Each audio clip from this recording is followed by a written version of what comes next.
মাছের ডিম দিয়ে পুঁই শাকের চচ্চড়ি। প্রথমেই একটা কড়াই উনুনে বসিয়ে দিয়ে দিলাম কিছুটা জল। এখানে হাফ চামচ লবণ দিয়ে কেটে রাখা পুঁই শাক দিয়ে দেবো, আর দেবো কিছুটা কচুরমুখী দিয়ে পুঁই শাক রান্না করলে কিন্তু খেতে দারুণ লাগে। নাড়াচাড়া করে 5 মিনিট সেদ্ধ করে নেব। আর এদিকে একটা মশলা করে নেব। মিক্সচার জারের মধ্যে দিলাম 1 ইঞ্চি আদা, ঝাল অনুযায়ী কাঁচা লঙ্কা আর কয়েকটা গোলমরিচ। একদম মিহি করে মশলাটা পেস্ট করে নিয়েছি। আর এদিকে পুঁই শাকটাও 5 মিনিট সেদ্ধ হয়ে গেছে। নামিয়ে পুঁই শাকগুলো জল ঝরিয়ে নেব। কড়াই আবার উনুনে বসিয়ে গরম করে দিয়ে দিলাম তেলটা গরম হলে কড়ার গায়ে ভালো করে ছড়িয়ে দিয়ে আগে থেকেই লবণ হলুদ মাখানো রুই মাছের ডিম এখানে দিয়ে দিলাম। মাছের ডিমগুলোকে নাড়াচাড়া করে একদম ঝুড়ো তৈরি করে নিয়েছি। এখন মাছের ডিমগুলোকে আলাদা পাত্রে নামিয়ে নেব। আবারও কড়াই বসিয়ে গরম করে দিয়ে দিলাম তেলটা গরম হলে এখানে টুকরো করে কেটে রাখা বেগুন দিলাম।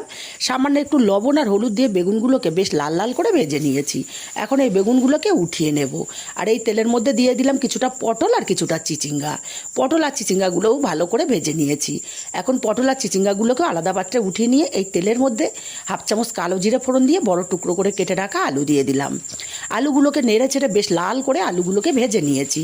এখন এখানে দিয়ে দেব পেঁয়াজ কুচি।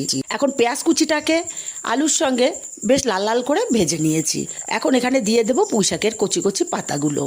পুঁই শাকের পাতাগুলো দিয়ে বেশ কিছুক্ষণ ভাজা ভাজা করে নিয়েছি।